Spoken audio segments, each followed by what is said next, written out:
Good morning.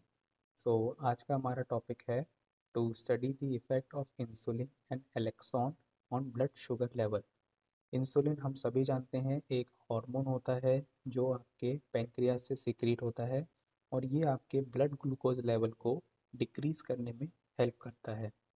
एलेक्सॉन एक neuropeptide है जो आपके पैंक्रियास के सेल को डिस्ट्रॉय कर देता है। बेसिकली वो सेल जो आपके इंसुलिन सिक्रीशन में काम करते हैं उन सेल को एलेक्सॉन डिस्ट्रॉय कर देता है। तो ऑब्वियस सी बात है कि एलेक्सॉन जो है वो हमारे शुगर लेवल को इंक्रीज करेगा। यहाँ पे आप देख सकते हैं डिफरेंट डिफरेंट सेटअप रखे हुए हैं। एक एनिमल रखा हुआ है जो एक केज में है, दो इंजेक्शन है, एक है एलेक्सॉन का और एक है इंसुलिन का। ब्लड सैंपल कलेक्शन यूनिट है, रिएजेंट है और यहाँ पे एक ग्लूकोमीटर बना रखा है। इंस्ट्रक्शंस दी हुई हमको कि हमको ब्लड सैंपल कलेक्ट करना है बिफोर और आफ्टर एडमिनिस्ट्रिंग इंसुलिन, फिर एलेक्सॉन और फिर इंसुलिन प्लस एलेक्सॉन। बेसिकली हम लोग ब्लड सैंपल देखेंगे कि कितना हमारा शुगर आ रहा था, इंसुलिन देंगे, फिर हम ब्लड शुगर देखेंगे, फिर हम एलेक्सॉन देंगे, फिर हम लोग दोनों एक साथ देंगे। ऑब्जेक्ट पे आ जाते हैं। Demonstration of effect of insulin on healthy rats and on rat with insulin-dependent diabetes mellitus, produced by administering Alexon, a drug substance destroy the Langerhans of islets of pancreas। Basically beta cell को destroy करने वाला एक ऐसा substance है एलेक्सॉन। Principal की बात कर लेते हैं। Insulin is a polypeptide hormone synthesized by your Langerhans of islets of pancreas. ये आपके ब्लड शुगर लेवल को लो करता है by increasing the transfer of glucose across plasma membrane. आपके ग्लाइकोलाइसिस यानी कि शुगर के बैकग्राउंड को इंक्रीज करता है, आपके शुगर का जो मेटाबॉलिज्म है उसको इंक्रीज करता है और transportation of glucose in lipid and protein भी करता है। डायबिटीज़ मेलाइटस क्या है? डायबिटीज़ मेलाइटस एक ऐसी मेटाबॉलिक डिजीज़ है जो दो टाइप की होती है। एक वो है टाइप 1 जिसके अंदर इंसुलिन की कमी होती है और एक होता है टाइप 2 जिसमें इंसुलिन की कमी नहीं होती। ये हमारी हैबिट्स की वजह से होता है। तो ज़्यादातर जो डायबिटीज़ हमको देखने को मिलती है वो हमारी टाइप 2 डायबिटीज़ ही होती है।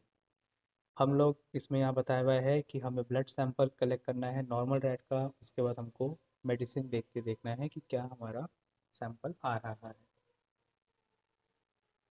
प्रोसीजर पे आ जाते हैं एक बार। तो प्रोसीजर में लिखा हुआ है click on collect blood sample button, click on add reagent button, click on analyse button. Blood sample लेने के बाद आप लोग रिएजेंट डालेंगे, रिएजेंट डालने के बाद एनालाइज बटन दबाएंगे और ग्लूकोज का जो भी आएगा वो हमें दिख जाएगा।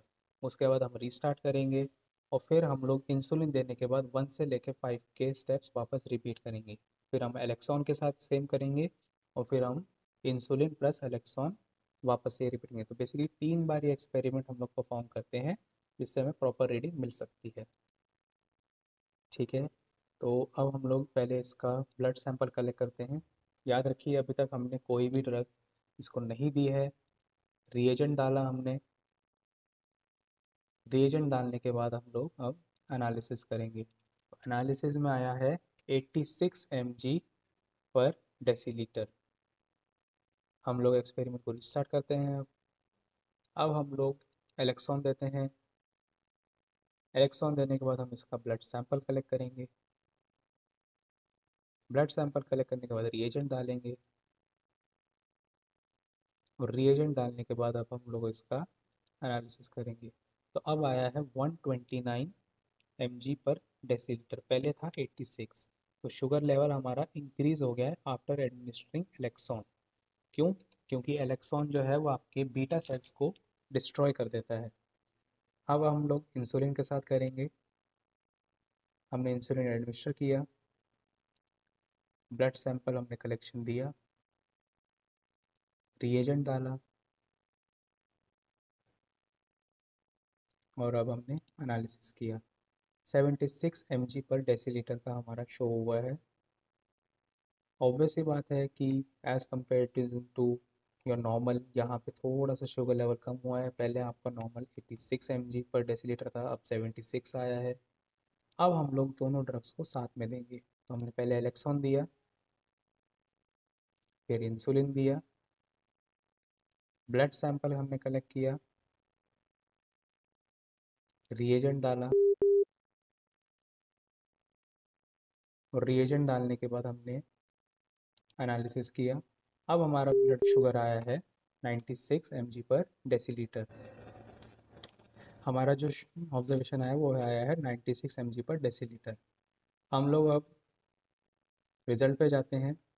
सॉरी, रिजल्ट से पहले हम ऑब्जर्वेशन पे जाएंगे, रीस्टार्ट करेंगे एक्सपेरिमेंट और ऑब्जर्वेशन पे क्लिक करेंगे। तो जब हमने नॉर्मली दिया था तब था हमारा 86, एलेक्सॉन दिया था तो आया था 126, इंसुलिन दिया तो आया है हमारा 76, और अभी हमने जब एलेक्सॉन दिया है तो अब हमारा आया है 96।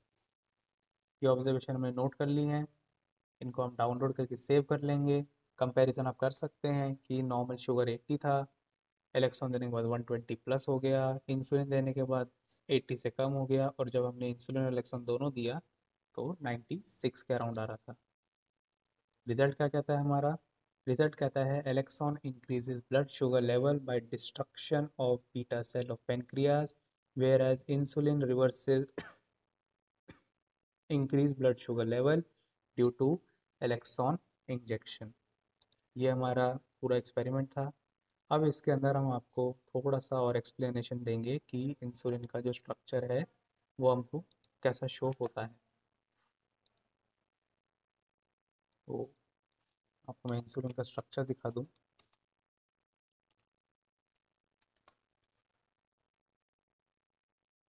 ये हमारा इंसुलिन का एक स्ट्रक्चर होता है। बेसिकली इसमें दो चेन्स होती हैं, एक होती है ए चेन और एक होती है बी चेन, और ये हमारे डाई सल्फाइड बॉन्ड के साथ जुड़ा हुआ होता है।